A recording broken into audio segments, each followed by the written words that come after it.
The sky above Redemption, Colorado had turned the color of old bone by mid-afternoon, a flat, bruised white that every seasoned rancher in the territory knew to fear.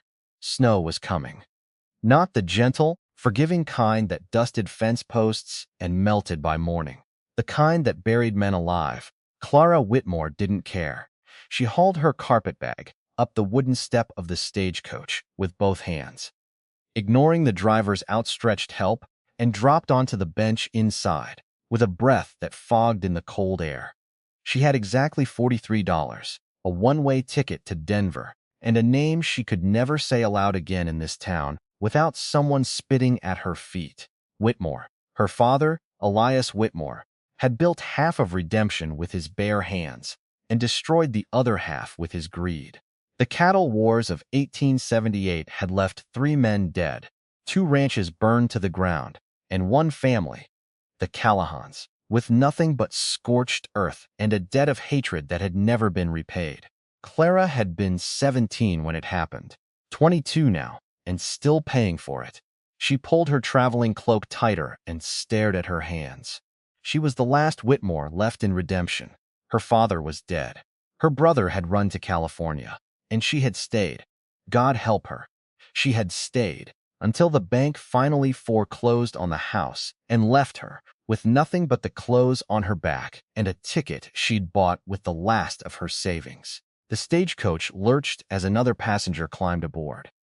Clara looked up.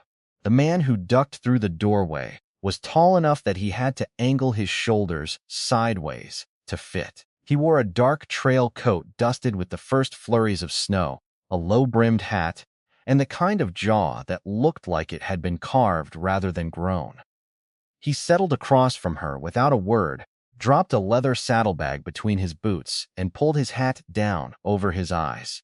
But not before she saw his face, not before she saw the sharp, cold green of his eyes, the exact color of the Callahan Creek that ran through the eastern valley. Her stomach dropped to the floorboards. Ethan Callahan, the son of the man her father had ruined. The boy who had watched his family's ranch burn from a hilltop when he was 16 years old. The one who had left Redemption 3 years after the fire and never come back, until, apparently, now he hadn't recognized her yet. His hat was low, his arms crossed, his breathing already slow and deliberate in the way of a man who could sleep on horseback. Clara pressed herself against the far corner of the bench and said absolutely nothing. The driver cracked his whip. The coach rolled forward, wheels grinding over the frozen mud of Redemption's Main Street, and the town she had spent 5 years trying to escape finally fell away behind her. She should have felt relieved.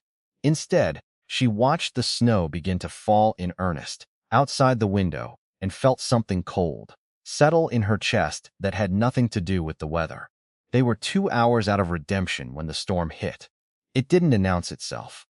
One moment, the snow was falling in lazy, manageable curtains. The next, the wind screamed down from the mountain pass like a living thing, and the world outside the coach windows turned to pure, howling white. The horses stopped. Clara gripped the doorframe as the coach listed sideways, one wheel sinking into a drift that hadn't existed 60 seconds ago. She heard the driver curse, a long, creative string of profanity that ended with the unmistakable thud of a man jumping down from his seat. The door wrenched open. Wind and snow poured in like floodwater. "Road's gone," the driver shouted over the roar.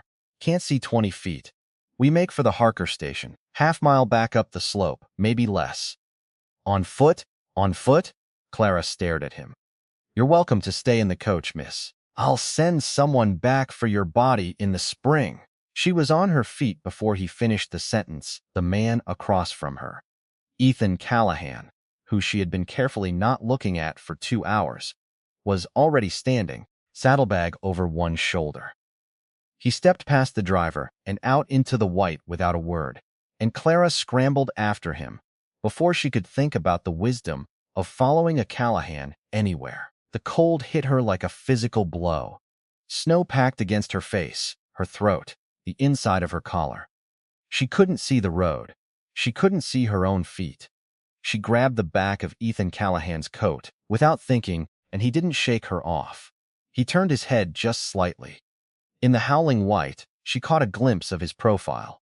The hard jaw, the squint against the wind. He hadn't looked at her directly yet. Maybe he still didn't know. They walked. Half a mile felt like crossing a continent. The driver led, compass in hand, muttering to himself. Clara kept her grip on Ethan's coat and put one foot in front of the other and tried very hard not to think about dying in a Colorado snowdrift before she ever made it to Denver. The station materialized out of the white like a fever dream. A low, dark shape, a door, a rusted lantern swinging violently on a hook. The driver threw the door open and they all fell inside. The Harker relay station had been abandoned for at least one winter. The hearth was cold, the single window was boarded, and the interior smelled of old ash, mice, and time. But the walls were solid, the roof held, and there was a wood pile stacked against the far wall tall enough to last several days. Clara stood dripping in the doorway while the driver got a fire going. Her cloak was soaked through. Her fingers had gone past cold into a distant, tingling numbness that worried her more than pain would have. Ethan Callahan stood in the corner of the room and looked at her for the first time. She watched the recognition move across his face, like a slow tide coming in, the narrowed eyes, the slight tension in his jaw. The moment when whatever careful blankness he'd worn on the coach dissolved, and something harder, older, and more dangerous took its place. "Whitmore," he said. Not a question.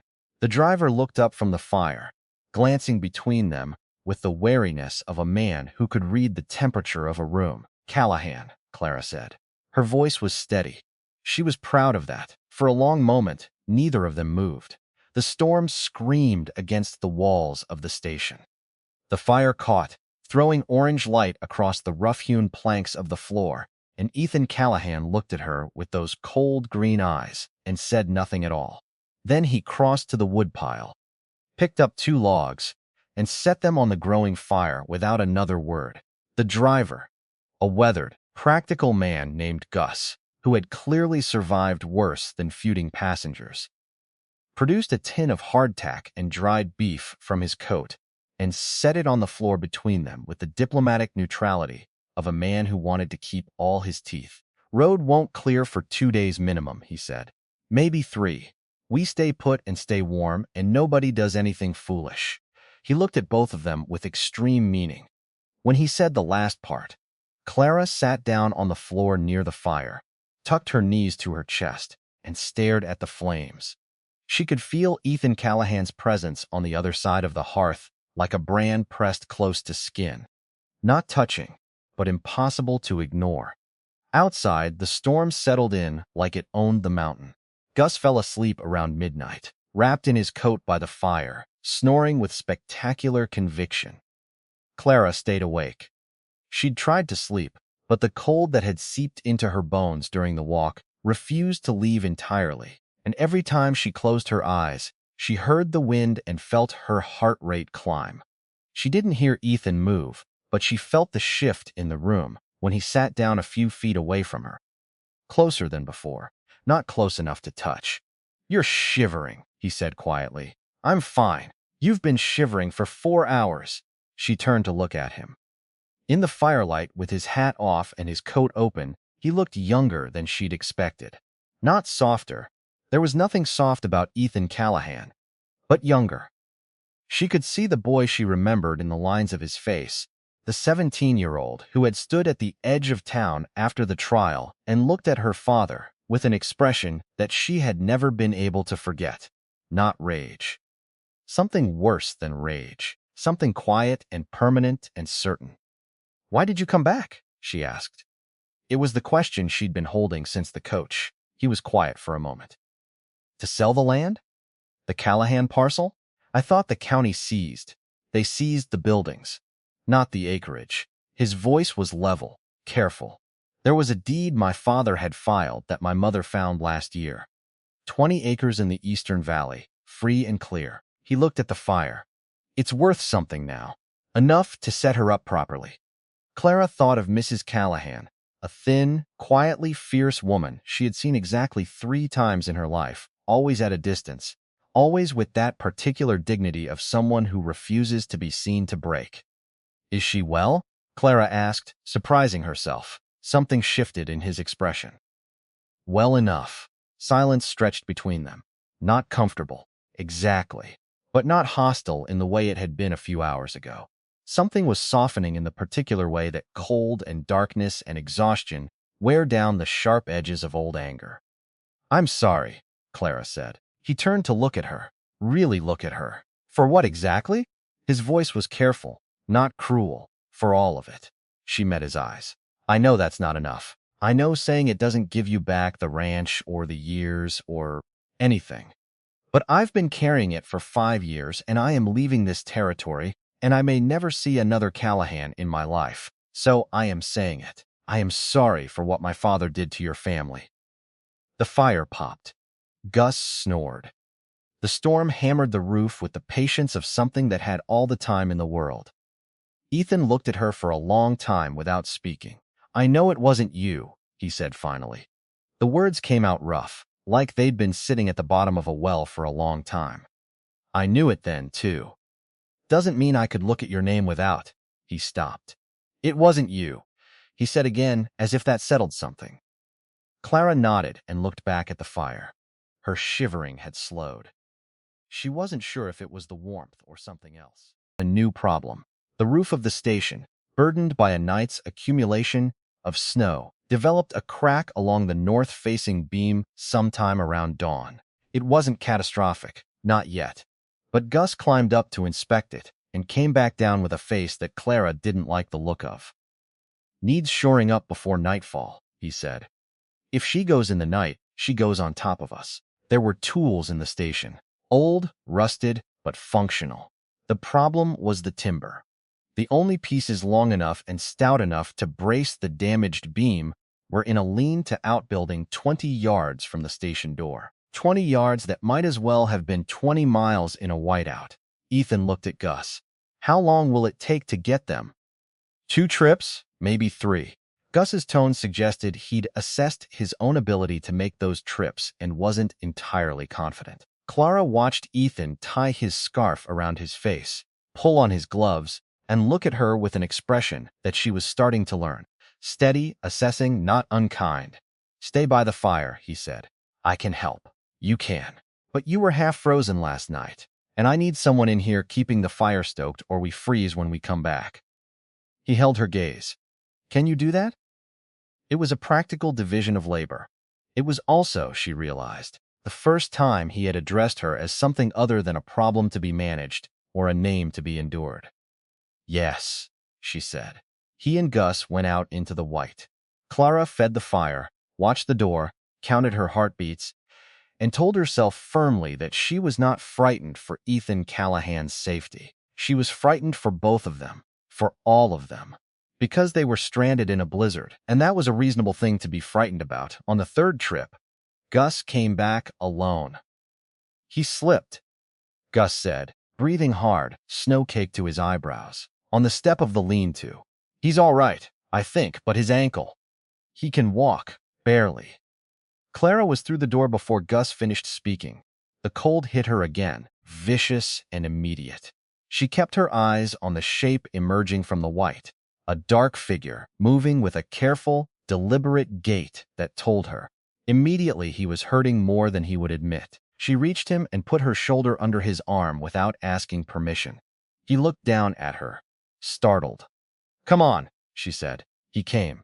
His ankle was sprained, not broken. Small mercy. Gus braced the beam with the timber they'd retrieved, declared the roof sound enough, and then diplomatically announced that he was going to sleep through as much of the storm as God would allow him to.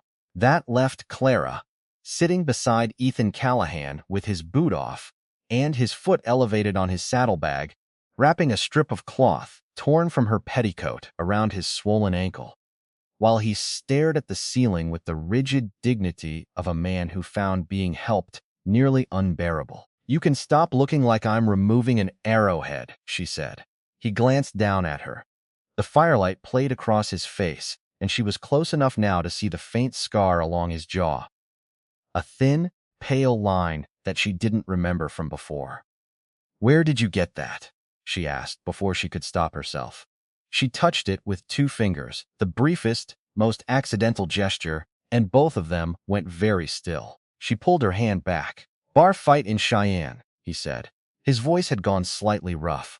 2 years ago. Was it worth it? The corner of his mouth moved. It wasn't quite a smile, but it was the closest thing to one she'd seen from him. Wasn't about worth it. Man said something that needed answering. What did he say? He looked at her for a moment. He said the Callahans deserved what they got. The words landed like a stone in still water. Clara felt the ripple of them move through her, cold and uncomfortable and exact. "I'm sorry," she said again. "You've apologized twice now." His tone wasn't sharp, just honest. "It keeps seeming necessary. It's not your debt." "I know, but I'm the only Whitmore left who can pay it." She tied off the bandage and looked up at him. They were closer than she'd registered. The small station, the firelight, the particular compressed intimacy of being snowbound with another person. She could see every detail of his face, every line of 5 years of hard living and harder feelings. "I'm leaving, Ethan. I'm not coming back. She stopped, found the words. "I wanted someone from your family to know that I know what was taken from you, and that I think about it, and that I'm sorry every day." He was quiet for a long time. "Where are you going?" he asked finally. "Denver. Then maybe further. I don't know yet." She sat back on her heels. "Somewhere I'm not a Whitmore." "You'll always be a Whitmore," she flinched. "That's not." He stopped, then started again with more care. "I mean, it's in you. The name, the history. You can run to Denver or to the moon, and it follows, not as a curse." He paused. "My mother always said the Whitmores were stubborn as stone and twice as hard. She didn't mean it well at the time." Another pause. Lately, I wonder if she didn't mean it as a compliment, after all. Clara looked at him. He was looking at her. The fire crackled. Outside, the storm continued its long, indifferent conversation with the mountain. "You're not what I expected," she said softly. "What did you expect?" "Hatred. I expected the same from you." Something in his face shifted, not softening exactly, but opening, the way a fist slowly unclenches. "I'm tired of it," he said. "The hatred. It's like carrying a stone in your boot for 5 years. Eventually, you just want to walk without limping." Clara felt something loosen in her chest. Something she hadn't known was clenched. She did not think about how close he was. She thought about it anyway. The storm broke just before dawn on the 3rd day. Clara woke to silence, the profound, ringing silence of a world buried under 2 feet of snow and perfectly still. The fire had burned low. Gus was already awake, already at the door, already calculating routes and timing, with the cheerful efficiency of a man who'd spent 40 years driving coaches through worse. Ethan was awake too. He was sitting up against the wall where he'd slept, watching her. She wasn't sure how long he'd been watching. She found she didn't mind. "Road will be passable by midday," Gus announced.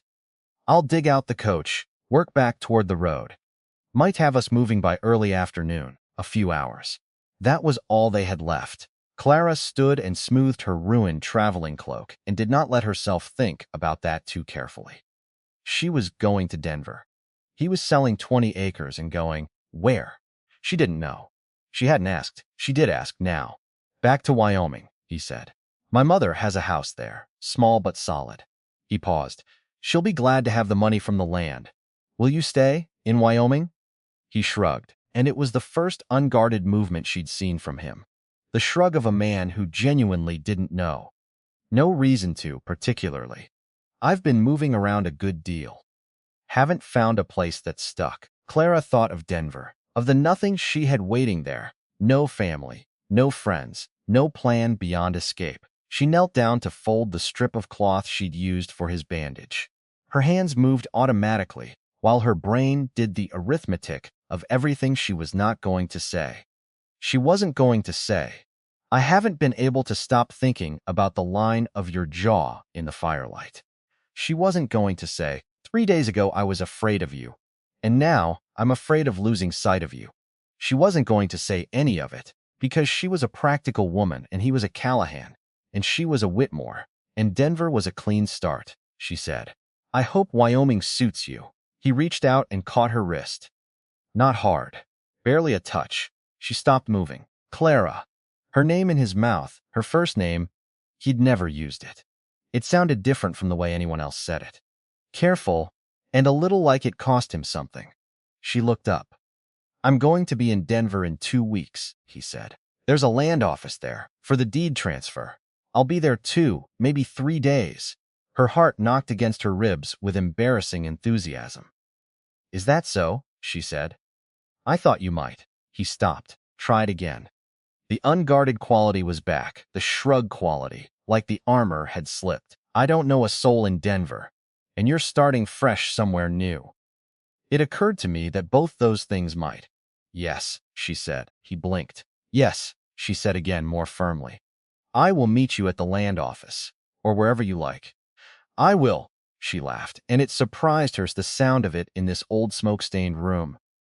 I will meet you for coffee, Ethan Callahan, if you're asking. Something broke open in his face then. Not quite a smile, not quite relief. Something more complicated and more honest than either. His hand was still around her wrist, and she turned her hand over so that her fingers touched his palm. I'm asking, he said. By noon, Gus had the coach free and the road passable.